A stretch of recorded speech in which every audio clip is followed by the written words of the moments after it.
Hi అండి, అందరికీ నమస్కారం. సముద్రాల ఫార్మ్స్ నుంచి మీ సందీప్. ఖరీఫ్ సీజన్లో మేము పండించినటువంటి వరి ద్వారా వచ్చిన బియ్యాన్ని ఈరోజు వండినాము. అన్నం చాలా బాగా వచ్చింది. ఎక్కడ కానీ ముద్ద కాకుండా కొత్త బియ్యం అయినా చాలా బాగా వచ్చింది. ఈ ఖరీఫ్ సీజన్లో మేము వాడినటువంటి విత్తనం ఏమంటే నూజివీడు అన్నపూర్ణ. ఈ విత్తనాన్ని ఇచ్చినటువంటి వినాయక ఫర్టిలైజర్స్ కుప్పం ఓనర్స్ అయినటువంటి సంపత్ మరియు శ్రీధర్కు మన ఛానల్ ద్వారా థ్యాంక్స్ చెప్పుకుంటున్నాను. కూడా రాబోయే రోజుల్లో ఖరీఫ్ రబీ సీజన్ 2 సీజన్లోనూ ఈ విత్తనాన్నే కొనసాగించాలని అనుకుంటున్నాము. ఇప్పుడే అన్నం కూడా వండినాము, చాలా బాగా వచ్చింది. నేను చూపిస్తాను అన్నం ఏ విధంగా అయిందనేసి. చాలా పలపలానైంది. ఇది మేము వేసేటప్పుడు ఇది కొత్త రకము, ఇక్కడ ఎవరు కానీ వేయలేదు. చాలా భయాలు ఉన్నాయి, మాలో సందేహాలు ఉన్నాయి. అందులో నేను కొత్తగా వరిని పండించడం వల్ల నాకు చాలా సందేహాలు ఉన్నాయి. కానీ నా స్నేహితుడైనటువంటి శ్రీధరు మీరు వేసుకోండి, భయపడద్దండి, ఖచ్చితంగా ఇది మంచి విత్తనం అని చెప్పినాడు. తను చెప్పిన విధంగానే మేమేదో ఒక 15 క్వింటాలు వస్తుందని, 15 నుంచి 20 క్వింటాలు వస్తుంది అనుకుంటే దాదాపుగా 20 నుంచి 25 క్వింటాల బియ్యం అని వరి పంట మనకు దిగుబడిగా వచ్చింది. దాని ద్వారా ఈ మధ్య నిన్నలేమన్నా మిషన్కి వేయించినాము. బియ్యం చాలా సన్నగా వచ్చింది, రుచి కూడా బాగుందన్నమాట. చూడండి, వండిన తర్వాత ఈ అన్నం ఎంత బాగుందంటే ఎక్కడ కానీ మీకు గంజిగా కావడం కానీ ముద్దగా కావడం కానీ కాలేదు. ఈ విత్తనం మేము తీసుకున్నటువంటి విత్తనం ఖచ్చితంగా మంచి విత్తనం అనేది ఈ అన్నం ద్వారానే మనకు తెలుస్తూ ఉంది. కాబట్టి నెక్స్ట్ రాబోయే సీజన్స్లో కూడా మేము ఈ విత్తనాన్నే కొనసాగించాలనేసి నిర్ణయించుకున్నాము. నేను ఇప్పుడు చెప్పినట్లే పంట చేతికి వచ్చింది. ఖరీఫ్ సీజన్లో వరి పంట వేసినాము, చేతికి వచ్చింది, పంట బాగా దిగుబడి వచ్చింది. బట్ ఈ ఖరీఫ్ సీజన్లో మేము వరి పంట ఏ విధంగా వేసినాము అనేది మీకు స్టెప్ బై స్టెప్ నేను మీకు చూపిస్తాను, చూడండి. వరి పంటను పండించడానికి ముందు మనము ఎరువులు వేసుకోవాలి, చదును చేసుకోవాలి, కట్టలు కట్టుకోవాలి, కలుపు మొక్కలు తీసుకోవాలి. తీసుకున్న తర్వాత ఈ విధంగా కట్టలు కట్టుకున్న తర్వాత వడి మళ్ళలో నీళ్లను వదిలి బురదమయం చేయాలి. దీన్నే చాడ అంటాము. మేము 75 సెంట్ల విస్తీర్ణంలో వరి పండించినాము.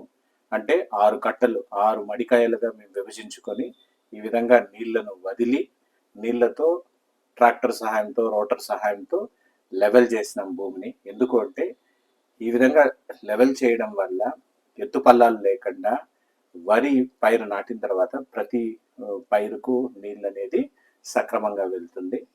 ఇక్కడ వరి నారు పోసుకోవడం అంటాము. దీనికి పూజ కార్యక్రమం జరుగుతూ ఉంది. ఇక్కడ ఈ విత్తనాన్ని ఈరోజు పూజ అయిన తర్వాత వేస్తున్నాము. ఆ వేసిన 25 రోజుల నుంచి 30 రోజుల లోపల మనము ఆ నారను పైరుగా నాటుకోవాలి. ఇది ప్రాసెస్ అన్నమాట. ఈ ఫస్ట్ ఫేజ్లో మనము ఈ ప్రాసెస్ చేస్తాము.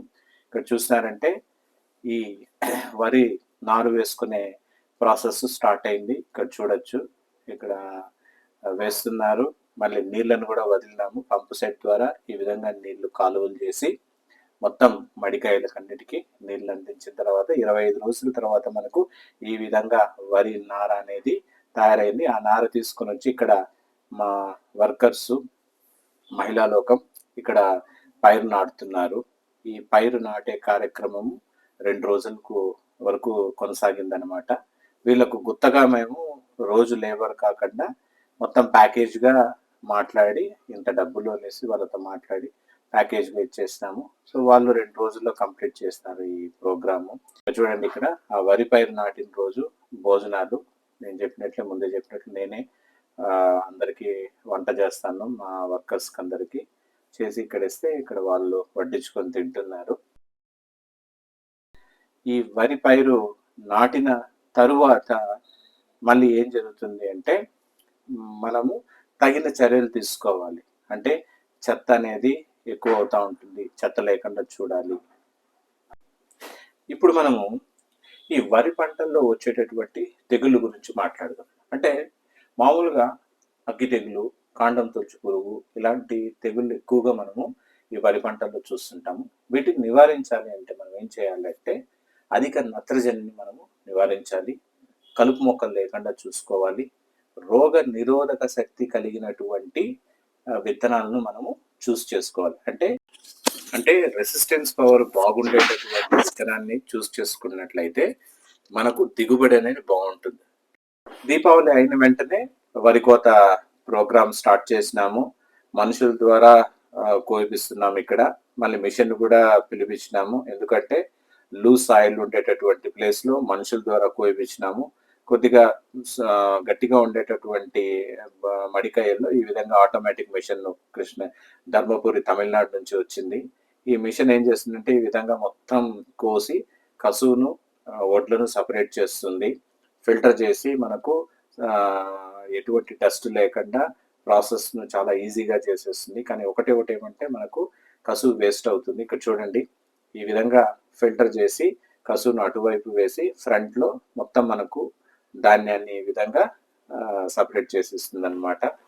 ఈ ప్రాసెస్ ఇదొక రకము.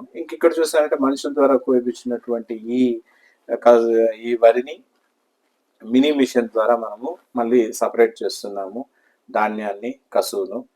ఈ ప్రాసెస్ అంతా దాదాపుగా ఒక హాఫ్ డే వరకు జరిగింది. తరువాత వచ్చినటువంటి ధాన్యాన్ని ట్రాక్టర్ సహాయంతో మన ఫామ్ హౌస్కి తీసుకొచ్చినాము. ఫస్ట్ పంట, నేను పండించిన పంటను చేతిలో ముడుతుంటే చెప్పలేనటువంటి అనుభూతి, ఆత్మసంతృప్తి. మొత్తం మరుసటి రోజు ఇంకా డస్ట్ ఏమన్నా ఉందా చూసుకొని ఫిల్టర్తో మొత్తం ధాన్యాన్ని ఫిల్టర్ చేస్తున్నాము. చేసి ఒక 4 నుంచి 6 రోజులు ఎండబెట్టి తర్వాత నిల్వ ఉంచినామన్నమాట. ఒక 4 నెలలు, నవంబర్, డిసెంబర్, జనవరి, ఫిబ్రవరి. ఈ మార్చిలో ఇప్పుడు ఒక క్వింటాల్ వడ్లు 3200 నుంచి 3400 వరకు మార్కెట్లో ధర ఉంది. ఇక్కడ చూసారు అంటే ఇది ఆటోమేటిక్ గ్రాస్ రోలింగ్ మిషన్. పంట అయిన వెంటనే కసువు మనకు ఆవులకు కావాలి కాబట్టి ఈ మిషన్ ద్వారా మొత్తం అదే రోల్ చేసుకొని దారాలతో క్లీన్గా మనకు సపరేట్ చేసేస్తుంది.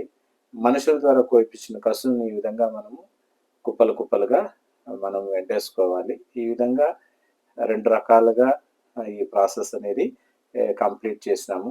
కంప్లీట్ చేసిన తర్వాత మళ్ళీ మనకు వేస్ట్ ఆ మిషన్లో ఫిల్టర్ చేసేటప్పుడు వేస్ట్గా మనకు వడ్లు, తౌడు అంటాము, ఆ 2 మిక్సింగ్లో ఉంటుంది.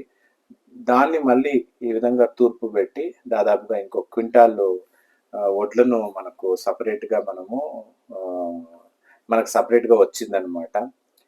ఇక్కడ చూడండి, తూర్పు పడుతున్నారు. తూర్పు పట్టడం వల్ల దాదాపుగా ఒక క్వింటాల్ వడ్లు మనకు మళ్ళీ వచ్చింది ఆ వేస్ట్ నుంచి ఎక్స్ట్రాక్ట్ చేయడం వల్ల.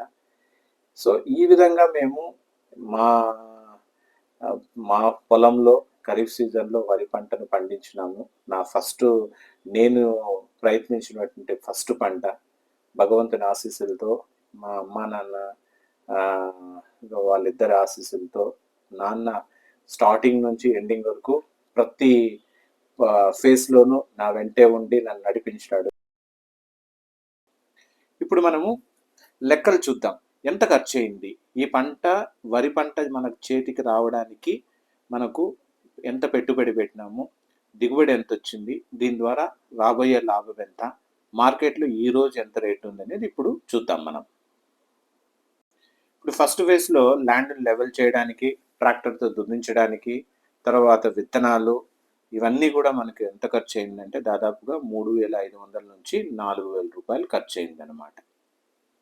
ఇంకా ఇతర ఖర్చులు అంటే కట్టలు కట్టడము, మడులకు చాట పెట్టడము ట్రాక్టర్ సహాయంతో, దీనికి 16,000 అయిందనమాట. మళ్ళీ పైరు నాటడానికి లేబర్ ఖర్చు 8,500.